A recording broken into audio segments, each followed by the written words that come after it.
We have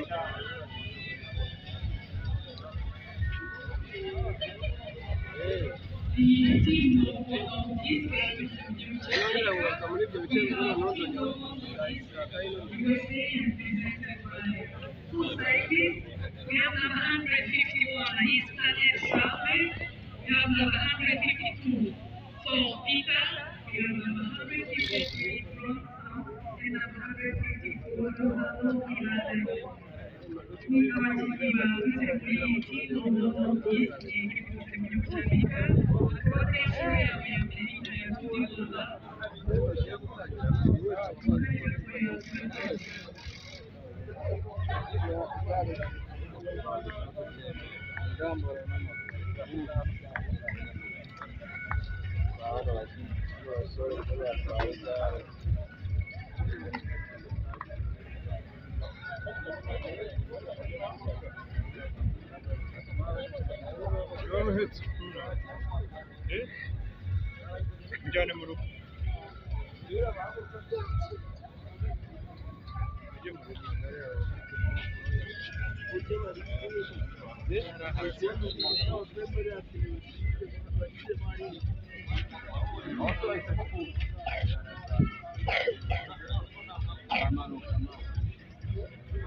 Agak